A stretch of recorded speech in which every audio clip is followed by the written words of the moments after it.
بار بار high light کرتا ہوں، اس وقت سے کر رہا ہوں جب ہماری اسٹیٹ پالیسی اس کے اگینسٹ ہوتی تھی. اب تو اسٹیٹ کی وہی پالیسی ہے جو ہم پچھلے 10-12 سال سے رو رہے تھے کہ نان اسٹیٹ ایکٹر کو اجازت نہیں ہونی چاہیے یہاں پہ کسی کو جہاد کے لیے بھرتی کرے. یہ صرف فوج کا کام ہے، ورنہ FATF کی تلوار لٹکی ہوئی ہے. ضرب عصب اور رد الفساد سے جو ہم نے کامیابی حاصل کی ہماری فوج کی قربانیوں کی برکت سے، وہ ضائع ہو سکتی ہے. کیونکہ یہ آپ دیکھ رہے ہیں کتنے مولوی میدان میں اتر آئے ہیں جو یہ کہہ رہے ہیں کہ جی ہم نے اتنے بندے بھرتی کر لیے ہیں. یہ بندے کیا جا کے کریں گے وہاں میرے بھائی؟ نہ ان کی کوئی ٹریننگ ہے، ان کی تو الٹی یعنی لاشیں پچھلوں کو اٹھانی پڑ جائیں گی. یہی ہوگا. یا بعض کے غائبانہ نماز جنازہ پڑھ کے تو یہاں پہ علماء جو ہیں وہ اپنا چندہ اکٹھا کریں گے اور اس میں سے کچھ بھی نہیں نکلنا. لہٰذا یہ جو جہادی پرائیویٹ جہاد والی تنظیمیں ہیں نا، ان کی ایکٹیویٹیز کے اوپر اس وقت ساری دنیا کے مسلمان حکمرانوں کو نظر رکھنے کی ضرورت ہے. لیکن اس کا مقصد یہ نہیں ہے کہ یہ خود جہاد چھوڑ دیں حکمران، انہوں نے تو کرنا ہے. لیکن جو یہ کر رہے ہیں یا ان کو رخ دیں، ٹریننگ دیں، انہیں بھرتی کریں، پھر ضرور لانچ کریں. لیکن بغیر ٹریننگ کے آپ ان کو بھیجیں گے صرف نگ کے طور کے اوپر، تو وہ تو پھر لاشوں کی لاشیں ہی واپس آئیں گی. اور صرف ٹریننگ نہیں، پھر اسلحہ بھی اس لیول کا ہو کہ لڑ سکے. ٹھیک ہے، تو ہم یہ نہیں کہتے کہ بزدلی دکھائیں، لیکن ایک طریقے سے معاملات کو لے کے چلیں. اور میں نے آپ کو پہلے بھی عرض کر دیا کہ یہ آپ سے صدیوں سے جھوٹ بولا جا رہا ہے کہ صحابہ کرام جب رومنز یا پرشینز کے خلاف لڑے ہیں قادسیہ اور یرموک میں تو وہ زمین اسمان کا اسلحے کا فرق تھا. نہیں، تعداد کا زمین اسمان کا فرق تھا. چند ایک چیزوں میں آپ کہہ سکتے ہیں ان کے پاس ہاتھی تھے یا منجنیق تھے، لیکن اصل فیصلہ تو 1 to 1 وار کا ہوتا تھا. اس میں حضرت خالد ابن ولید کے پاس بھی تلوار ہی ہوتی تھی اور سامنے رومن جنرل کے پاس بھی تلوار ہوتی تھی. ورنہ سامنے سے رومن جنرل اگر ایک جنرل ان کا کلاشنکوف لے کے آ جاتا اس زمانے میں ہوتی تو سامنے 1000 بھی ہوتے، اس اکیلے نے بون دینا تھا. تو آج تو یہی ہے نا. آج یہ کہتے ہیں جی وہ ہمارا ایمان اگر اس لیول کا ہو جائے. سر صرف ایمان اس لیول کا نہ ہو، برابر کی جنگ بھی ہونی چاہیے نا، پھر ہوگا. اسلحہ بھی بالکل برابر کا ہو، ورنہ تو ایک بندہ سب کو بھوننے کے لیے کافی ہے. تو یہ بھی آپ سے جھوٹ بولا جاتا ہے. اس وقت تلوار کا مقابلہ تلوار سے ہوتا تھا، یہ نہیں ہوتا تھا. اور اسی طریقے سے ہاتھیوں کا مقابلہ گھوڑے سے ہو رہا ہوتا تھا. یہ ساری چیزیں دیکھنے والی ہیں. لیکن الٹیمیٹلی 1 to 1 دو بدو لڑائی ہوتی تھی، اس میں پھر دونوں کے پاس تلوار ہوتی تھی. ٹھیک ہے، تو تلوار کا مقابلہ تلوار سے ہو رہا ہوتا تھا. تو اب تو یہ اس طرح نہیں ہے سلسلہ. ہمارے پاس لیٹسٹ اسلحہ نہیں موجود ہے، تو ہم یہ ڈنڈے اور لاٹھیاں اور یہ چیزیں لے کے جا کے تو یہ تو ان کی لاشیں اٹھانی پڑ جائیں گی اور کچھ بھی نہیں ہوگا. اور ابھی تو ایئر سٹرائکس والا جو ایشو ہے وہ تو کارپٹ بمبنگ جب کرتے ہیں تو بچتا ہی کوئی نہیں ہے. وہ ایک مسئلہ سب سے خطرناک مسئلہ ہے. یعنی افغانستان کے اندر یہ جنگ اتنی لمبی کیوں ہوئی ہے؟ حالانکہ افغانیوں کا مقابلہ کوئی نہیں کر سکتے تھے امریکنز، ان کے پاس بھی اسی لیول کا اسلحہ ہے اور رشیا دے رہا ہے ان کو. سر ہاں جی، آپ لوگ سمجھتے ہیں شاید وہ پھوکے مار کے تو جیت رہے ہیں. نہ، رشیا اب اپنا بدلہ اتار رہا ہے امریکہ سے. سارا لیٹسٹ اسلحہ ان کو رشیا دیتا ہے. ٹھیک ہے، اور تب وہ مقابلہ کرتے ہیں. لیکن ایک چیز ان کے پاس نہیں ہے، وہ ایئر سٹرائکس ہے. اسی لیے آپ دیکھ لیں 20 سال سے وہ لڑ رہے ہیں. وہ جنگ ختم تو نہیں ہوئی، ورنہ اگر ان کے پاس ایئر سٹرائک ہوتی تو سر یہ 20 مہینے بھی جنگ نہیں تھا امریکہ نکال سکتا اور افغان طالبان کو فتح ہو جانی تھی. لیکن مار وہ بیچارے کھاتے ہیں ایئر سٹرائکس کی وجہ سے. اس کی وجہ سے ان کو پھر چھپنا پڑتا ہے. جب باہر نکلتے ہیں اوپر سے پوری کارپٹ بمبنگ کرتے ہیں، وہ ڈیزی کٹر اور پتہ نہیں کیا کچھ پھینکتے ہیں وہ. ٹھیک ہے، لیکن زمین پہ آ کے برابر ہی ہیں. آپ دیکھ لیں ان کے پاس بھی گن ہے، سامنے والوں کے پاس بھی گن ہے. یہ نہیں ہے کہ ادھر سے کوئی دروشی پڑھ کے تو ڈنڈا پھیرے گا تو یہ ہو جائے گا. کچھ بھی نہیں ہونا بھائی، انج نہیں ہونا کہتے. یہ آپ چھوڑ دیں، یہ آپ لوگوں کو کہانیاں کرانی بند کریں. اور آپ یہ دیکھیں کہ میں تو کہتا ہوں یار یہ یورپ اور امریکہ کے لوگوں میں حوصلہ ہے. اتنے بڑے بڑے پروٹیسٹ ہو رہے ہیں، کافر کر رہے ہیں کہ یار فلسطین میں ظلم ہو رہا ہے. ٹھیک ہے، اور وہ یہ نہیں ہے کہ وہ فلسطین میں صرف جوز کے مرنے کی بات کر رہے ہیں، زیادہ تر مسلمانوں کے مرنے کے اوپر ہی وہ کہہ رہے ہیں کہ مسلمانوں کے ساتھ ظلم ہو رہا ہے. تو ہمارے اندر بھی حوصلہ ہونا چاہیے. ہم غصہ نکالنے کے لیے کہتے ہیں ہٹلر نے تو اٹل صحیح کیتا سی. ہٹلر نے وہی کچھ کیا ہے جو 9/11 میں امریکہ نے آپ کے ساتھ کیا ہے. اس زمانے کے ریلیجس لوگ وہ تھے، آج کے اس ماڈرن ایج میں ریلیجس مسلمانوں کو فنڈامنٹلسٹ مانا جاتا ہے. ان کو ریلیجس ہونے کی سزا ملی تھی. بال فرنٹ پہ تو کوئی اور ریزن بھی رکھی جاتی، لیکن اصل مسئلہ ان کا یہی تھا. تو باقی جیوز کو بھی دنیا میں رہنے کا حق ہے. ہم نہیں کہتے کہ ان کو رہنے کا حق نہیں ہے، لیکن یو این او نے جب یہ طے کیا تھا کہ 2 ریاستیں بنیں گی، مسلمانوں کو ان کی اپنی ریاست ہوگی اور جوز کی اپنی ریاست ہوگی. تو اب پریکٹیکلی تو ظاہر ہے مسلمانوں نے زمینیں ان کے ہاتھوں بیچی ہوئی ہیں نا جی. اب یہ بھی تو ایک تلخ پہلو ہے نا, اس کو بھی ذرا سمجھے نا, بالکل جذباتی ہونے کی بھی ضرورت نہیں ہے. انہوں نے اب وہ پریکٹیکلی وہاں پہ انہوں نے جگہ خریدی ہوئی ہیں, تو ان کو بھی وہاں پہ رہنا ہے. وہ جو ظلم کر رہے ہیں وہ اپنی جگہ ہے, لیکن دونوں کو رائٹ ہے رہنے کا. 70 لاکھ کے قریب یہودی وہاں پہ آباد ہیں, تو تقریباً 50 سے 60 لاکھ مسلمان بھی ہیں. تو ظاہر رہنا تو ہے اس روئے ارض کے اوپر, یا تو پھر ہجرت کے بعد آپ مواخات کروائیں اور دوسرے اسلامی ملکوں میں ان کو اجازت دیں کہ وہ آ جائیں. اچھا, اب یہ ساری باتیں میں نے کی ہیں, لیکن میں چٹخارے دار باتیں نہیں کر سکا آپ سے. اس کے لیے آپ باقی واعظین کو سن لیں, اور وہ آپ کو وہ کہیں گے کہ جی بس دجال آنے والا ہے, ہم نے ان کو چھوڑنا نہیں ہے, ہم نے ان کو مار دینا ہے. میرے بھائی یہ آپ صدیوں سے یہ باتیں کر رہے ہیں. وہ جب آئے گا دجال پھر دیکھی جائے گی انشاءاللہ تعالی. اس وقت جو یہ اس وقت مسئلہ ہے, آپ اس کو ایڈریس کریں خدا کے لیے. اس طریقے سے یہ حضرت عمر نے یہ کیا تھا. حضرت عمر نے تو یہودیوں پہ احسان کیا کہ جو عیسائی 600 سال سے ان کو نہیں آنے دے رہے تھے, ان کو آنے کی اجازت دے دی. حضرت عمر نے تو نہیں کہا کہ تو دجال نال مل کے سی مارنا ہے, تو ان میں مڑن نہیں دینا, تمہیں تو دجال کے ساتھ مل کے ہم نے مارنا ہے. وہ جب آئے گا زمانہ وہ دیکھا جائے گا, وہ میدان جنگ کی بات ہے. اس وقت میرے خیال ہے ہم دائی بنیں, یہودیوں تک ان کی بات پہنچائیں کہ بھئی تمہارے اندر کہاں کہاں پر علمی خرابی ہیں. اور میں آپ کو بتاؤں کتنے یہودی ہیں جنہوں نے جب قرآن سٹڈی کیا ہے, جو عربی کے جاننے والے ہیں یا انگلش میں ترجمہ پڑھا ہے, وہ مسلمان بھی ہوئے ہیں, اگرچہ ان کی تعداد کم ہے عیسائیوں کے مقابلے میں. لیکن بہرحال اس وقت دائی, ابھی یہ میدان جنگ والا معاملہ نہیں. اور اس میں آپ مجھ سے پھکی لے لیں, یہودیوں کے اعتبار سے بخاری اور مسلم دونوں میں حدیث ہے. مولا علی کو غزوہ خیبر میں جب نبی صلی اللہ علیہ وآلہ وسلم نے بھیجا نا, آپ دیکھیں کہ شکست پہ شکست ہو رہی تھی مسلمانوں کے جو پہلے ٹروپس کو. تو حضور کا تو غصہ آسمانوں پہ ہونا چاہیے تھا, لیکن حضرت علی کو زرہ اپنے مبارک ہاتھوں سے باندھی.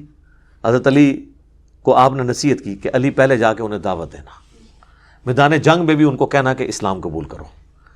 اگر تیری وجہ سے ایک بندے کو بھی ہدایت مل گئی تو تیرے لیے سرخ اونٹوں سے بہتر ہے. یعنی جس کو آپ V8 کہتے ہیں آج کے زمانے میں. V8 لے کے نہیں دے دی تھی حضرت علی کو حضور نے, یعنی گویا کہ وہ ملنا ہے جیسے ایک دنیا دار کو آخرت کی V8 آپ کو ملے گی. تو نبی الاسلام میدان جنگ میں بھی یہودیوں کے خلاف غزوہ خیبر, وہ خائن یہودی جنہوں نے حضور کو مدینہ شریف میں تنگ کیا, پھر آپ کو تنگ آ کے نبی الاسلام نے یعنی آپ صلی اللہ علیہ وآلہ وسلم نے ان کو مدینہ شریف سے نکال دیا, وہ خیبر میں آباد ہو گئے. اتنا غصہ ہو تو پھر بھی بات دعوت کی کہ اسلام قبول کر لیں. نہیں کیا تو ایز اے لاسٹ ریزارٹ ان کے ساتھ لڑائی والا معاملہ ہوا. ابھی یہ یہودی تو وہ کہتے ہیں نا یار, اب تمہارے پیغمبر نے بھی تو ہمارا قتل عام کیا تھا, بنو قریظہ کے ساتھ کیا کیا, یہودیوں کا قبیلہ تھا نا. تو آپ ان کو بتائیں کہ میرے بھائی یہ بد عہدی کی سزا تھی, یہودیوں میں بد عہدی کی سزا یہی ہے. آپ کے جو 70,000 یہودی ایک دن میں قتل ہوئے تھے جنہوں نے بچڑے کو رب مان لیا تھا, ان کی سزا جو اللہ نے مقرر کی تھی کہ ہر قبیلہ اپنے قبیلے کے لوگوں کو قتل کرے گا, تو یہ سزا کنٹینیوس آپ کی شریعت میں چل رہی ہے. ٹھیک ہے, نبی الاسلام پہ ہوتا تو آپ معاف بھی کر دیتے. ٹھیک ہے, یہ بد عہدی کی سزا ملی تھی, اور اس میں بھی بچے اور عورتیں قتل نہیں ہوئے تھے, یہ ذہن میں رکھیے گا. تو اب یہ تو ٹاپک, تو اب وہ بعض لوگ سوچ رہے ہوں گے کہ جی وہ حدیث نہیں سنائی بخاری مسلم کی. سر وہ بھی میں مسلمانوں کو سناؤں تو پھر میں ساتھ تھوڑی سی بے عزتی بھی کروں گا. بخاری مسلم دونوں میں حدیث ہے, قرب قیامت میں جب مسلمانوں کی آخری جنگ ہوگی دجال کے خلاف, آرمگڈون جسے کہتے ہیں وہ لوگ, اور اس جنگ کے اندر نبی الاسلام فرمایا کہ اگر کوئی یہودی ایک پتھر کے پیچھے بھی چھپا ہوگا نا, کسی درخت کے پیچھے بھی, تو پتھر اور درخت کو بھی اللہ زبان دے گا اور مسلمان سے وہ کہے گا یا مسلم, میرے پیچھے یہودی ایسے قتل کر دے. یہ عام حالت میں نہیں, میدان جنگ میں, سوائے غرقد کے درخت کے جو ان کو پناہ دے گا. تو اس میں الفاظ ہیں یا مسلم. تو یہاں آپ کسی جتنے یہاں پہ مسلمان ہیں ان کو ذرا کہہ کے دیکھیں نا, آپ کسی مسجد میں بریلویوں کی جائیں اور کہیں کہ جی یہ کس کی مسجد ہے, وہ کہے گا بریلویوں کی. تو اس کو پوچھیں آپ کون ہے, وہ کہے گا میں بریلوی, اور آگے سے وہ آپ کو پوچھے آپ کون ہے, تو آپ کہیں میں مسلمان ہوں. تو دیکھیں اس کی تیوری کیسی چڑھتی ہے. وہ کہے گا میں کافر ہوں. بھئی اگر تو کافر نہیں ہے, مسلمان ہی ہے, تو اپنے آپ کو مسلم کیوں نہیں کہتا؟ اس دن سے پہلے کہہ دے کہ جس دن تجھے پتھر نے بھی اور درخت نے بھی کہنا ہے, اور تو نے اس وقت تو نے نہیں ماننا جب تک تجھے سنی, شیعہ, بریلوی, دیوبندی, حنفی, شافی, مالکی کہہ کے نہ بلایا جائے. یا تو نے سمجھنا ہے کہ انجینئر صاحب کی کوئی ویڈیو چل گئی ہے پیچھے سے, تو یہ حدیثیں پھر جب سنائیں گے اس کے ساتھ تلخ چیزیں یہ جڑی ہوئی ہیں، پھر یہ بھی سنیں آپ. حیات مسیح اور نزول مسیح کے اوپر میری ویڈیوز ہیں، اس میں دجال کا جو قتل صحیح مسلم میں ہے، مقام لد پہ حضرت عیسیٰ علیہ السلام اسے قتل کریں گے. عیسیٰ علیہ السلام 2 زرد چادروں میں جو ہے وہ دمشق کے مینار پہ اتریں گے، اور اس کے بعد وہ نماز، یعنی پہلی نماز تو امام مہدی پڑھائیں گے، اس کے بعد حضرت عیسیٰ علیہ السلام ساری نمازیں پڑھائیں گے. اور مسلم شریف کے الفاظ ہیں کہ وہ تمہیں کتاب اللہ اور تمہاری نبی کی سنت کے مطابق چلائیں گے. اور آپ کے بزرگوں نے، یعنی شیخ احمد سرندی جسے آپ کہتے ہیں 1000 سال کا مجدد ہے، اور وہ بھی انہوں نے اپنے آپ کو خود ڈکلیئر کیا ہوا ہے. کوئی حدیث 1000 سال کے مجدد کی نہیں، 100 سال والی ہے ابو داؤد کے اندر، حاکم کے اندر، مشکات میں موجود ہے کہ ہر صدی کے کنارے پہ ایک اللہ تعالیٰ میری امت میں شخص مبعوث کرے گا جو دین کی تجدید کرے گا. لیکن وہ شیخ احمد سرندی نے کہا نہیں جی میں تو الف ثانی میں آندہ 1000 سال کا مجدد ہوں. ان سے پوچھیں پہلے 1000 سال کا مجدد کون ہے، تو آپ کا کیا خیال ہے وہ کس کو کہیں گے؟ نبی صلی اللہ علیہ وآلہ وسلم کو. وہ کہتے ہیں پہلے 1000 سال حضور نے کور کر لیے ہیں، اگلے 1000 سال میں کور کروں گا. جی ظاہر ہے وہ عمر بن عبد العزیز تو 100 سال کا مجدد ہے، اگلا مجدد امام شافعی تو 100 سال کا مجدد ہے. ٹھیک ہے، تو وہ کہتے ہیں، وہ انہوں نے باقاعدہ مکتوبات میں لکھا ہے کہ اب چونکہ حضور صلی اللہ علیہ وسلم کی وفات کو 1000 سال ہو چکے ہیں، تو اب پہلے مجدد کی ضرورت ہے. 1000 سال کو تو نبی علیہ السلام کی دعوت نے کور کیا، اب میں نے. اور پھر اس میں انہوں نے یہاں تک لکھا ہے کہ مجھے اللہ سے امید ہے کہ جو مجھے اللہ نے جو انہوں نے اپنی شانیں کلیم کی ہیں خود ساختہ، اس کا مجھے امید ہے کہ اس کا کچھ حصہ جو ہے امام مہدی کو بھی ملے گا. انہوں نے کہا مہدی بھی میرے انڈر ہی ہونا ہے، بے فکر ہو، اور ہونا بھی چاہیے. امام مہدی تو 100 سال کے مجدد ہوں گے نا، یا وہ آخری صدی کے مجدد ہوں گے نا، تو ظاہر ہے جو 1000 سال کا ہے وہ 100 سے تو بڑا ہے. ٹھیک ہے، ان سے پوچھا گیا یہ 1000 میں، انہوں نے کہا جی اتنا ہی فرق ہے جننا 1000 تے 100 ہی چوندا ہے، اتنا اس مجدد دے فرق ہے. تو پھر تو ظاہر ہے مجدد صاحب کا تو مرتبہ زیادہ ہے. اور وہ کہہ رہے ہیں اس میں کہ جی ہمارے بزرگوں نے کشف کے ذریعے دیکھا ہے کہ حضرت عیسیٰ علیہ السلام بھی جب دنیا میں اتریں گے تو فقہ حنفی کے مطابق عمل کریں گے. جی پھر ان کو شرم آئی کہ یہ میں نے بہت بڑا کلیم کیا. ان کا نہیں، ان کا اجتہاد جو ہے نا وہ امام حنیفہ سے مل جائے گا. سر امام حنیفہ کا اجتہاد تو آج ویلڈ نہیں رہا. یہ کیمرے کا مسئلہ، قطبین پہ نماز کا مسئلہ جہاں 6 مہینے کا دن 6 مہینے کی رات ہوتی ہے، پوسٹ مارٹم کا مسئلہ، اعضاء کی پیوند کاری کا مسئلہ، انتقال خون کا مسئلہ، کینگرو کا مسئلہ. امام حنیفہ کو تو کینگرو کا پتہ ہی نہیں تھا کہ آسٹریلیا میں اتنے کینگرو ہوتے ہیں، یہ حلال ہے یا حرام ہے. تو اجتہاد تو اسلام کی خوبصورتی ہے، تو انہوں نے ان کے ساتھ جوڑا ہوا ہے. تو حضرت عیسیٰ علیہ السلام کو بھی ان کے انڈر کر دیا ہوا ہے کہ جی وہ فقہ حنفی کے مطابق، وہ بھائی صحیح مسلم میں وہ تمہیں اللہ کی کتاب اور اس کے نبی کی سنت کے مطابق چلائیں گے، دیٹس آل. تو اللہ کا شکر ہے میں یہ مسلم کی وجہ سے بحث کی ہے کہ مسلم بن جائیں. اس دن سے پہلے مسلم بن جائیں جس دن آپ کو مسلم بننا پھر فائدہ کوئی نہیں دے گا. ٹھیک ہے، بلکہ آپ کو تو وہ دجال کے بھی آتا ہے نا بخاری مسلم میں کہ ماتھے کے اوپر کافر لکھا ہوگا، لیکن ایبریویشن میں لکھا ہوگا کاف فا را، یا کاف فا الف را، دونوں بھی ہو سکتے ہیں، کھڑی زبر ہوتا خالی. تو میں اکثر کہتا ہوں یہ کاف سے کشف پڑھ لیں گے، الف سے الہام پڑھ لیں گے، فا سے فیض پڑھ لیں گے، اور را سے روحانیت پڑھ لیں گے. وہ کہیں گے یہی سب سے بڑے بزرگ ہیں، دیکھو یہ تو بارش برسا رہے ہیں، زمین سے سبزہ اگا رہے ہیں، ان سے بڑا کون بزرگ ہوتا ہے. لوگ کہتے ہیں ہم پہچان لیں گے. سر اس طرح نہیں پہچانا جا سکتا جب تک آپ شعبہ بازیوں سے نکل کے کتاب و سنت کے راستے پہ نہیں آ جائیں گے. یعنی کہ دوسرے الفاظ میں مرنے سے پہلے اے مسلمان کر لے اس پہ غور، کتابوں کا خدا اور ہے، بابوں کا خدا اور. باب خدا اسی کو مانتے تھے لیکن ان کوالٹیز کے ساتھ نہیں جو آسمان سے نازل ہوئی تعلیمات، یعنی کتاب اور سنت اور احادیث کی کتابوں میں موجود ہے. تو ہم تو صرف آپ کو جھنجھوڑ سکتے ہیں. انشاءاللہ ایک دن آئے گا، امید ہے اگر آپ نے یہ ہماری نصیحت لے لی اور آپ کے زمانے میں دجال آ گیا اور عیسیٰ علیہ السلام کی صحبت ہمیں نصیب ہوئی، امام مہدی کی صحبت نصیب ہوئی، تو اگر آپ نے زندگی میں ایک دفعہ نعرہ لگایا ہوا نا کہ نہ میں وابی نہ میں بابی، میں ہوں مسلم علمی کتابی، تو جب جناب غرقد کے درخت کے سوا باقی درخت اور پتھر آواز دیں گے تو آپ کو آواز بھلی معلوم لگے گی انشاءاللہ، اور آپ اپنے آپ کو مسلم سمجھتے ہوئے فخر محسوس کریں گے.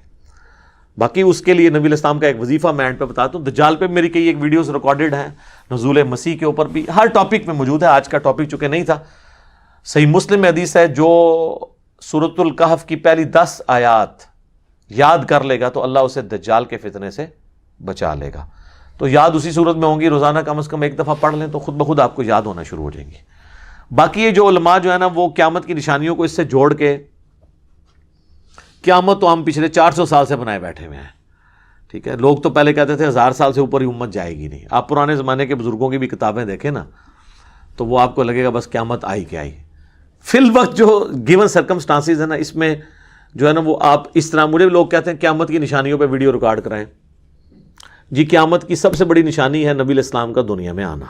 جی صحیح مسلم میں حدیث ہے، میں اور قیامت اس طرح ساتھ بھیجے گئے ہیں جیسے یہ 2 انگلیاں، درمیان والی انگلی اور شہادت کی انگلی نبی علیہ السلام نے جوڑی. یعنی نبی علیہ السلام کی بعثت ہی قیامت کی خبر ہے. جی قرآن میں بھی ہے نا سر، اقترب الساعہ وانشق القمر، قیامت قریب آ گئی اور چاند 2 ٹکڑے ہو گیا. نبی علیہ السلام کے زمانے میں جو چاند 2 ٹکڑے ہوا تو اللہ نے کہا یہ قیامت کے قریب آنے کی نشانی ہے. ظاہر ہے جی اتنی لمبی انسانی تاریخ میں ہزاروں انبیاء آئے ہیں، ان میں جب آخری پیغمبر آئے گا تو قیامت کی نشانی ہی ہوگا نا. یعنی نبی علیہ السلام کے بعد اب کوئی نبی نہیں آنا، حضرت عیسیٰ نبی امتی کی حیثیت سے آنا ہے. تو حضور کی بعثت خود جو ہے وہ قیامت کی نشانی ہے. باقی وہ جو نشانی ہے جو چھوٹی چھوٹی جوڑتے ہیں اور وہ ضرب تقسیمیں لگاتے ہیں، کبھی یاجوج ماجوج کو لے کے بیٹھ جاتے ہیں، کبھی کچھ لے کے بیٹھ جاتے ہیں. سر جو کام کرنے والا ہے وہ یہ ہے کہ آپ دین پہ چلیں اور جو بیسک دین ہے یہ لوگوں کو سکھانے کی کوشش کریں. تو باتیں تو میں بہت ساری کر سکتا تھا، لیکن میں نے کوشش کی ہے کہ میں ایک بلیو پرنٹ آپ کے سامنے اس حوالے سے کاؤنٹر نیریٹو کی شکل میں رکھ دوں. اللہ تعالیٰ سے دعا ہے جو حق بات میں نے کہی اللہ تعالیٰ ہمارے دلوں میں راسخ فرمائے. اگر جذبات میں میرے منہ سے کوئی غلط بات نکل گئی تو اللہ تعالیٰ ہمارے دلوں ہی سے محو کر دے، اسے دھو بھی دے، ہمیں معاف بھی فرما دے. ہمیں کتاب و سنت کی تعلیمات پر عمل کر کے دوسرے بھائیوں تک پہنچانے کی توفیق عطا فرمائے. سبحانک اللہم و بحمدک، اشہد ان لا الہ الا انت، استغفرک و اتوب الیک، وما علینا الا البلاغ المبین. جزاکم اللہ خیرا.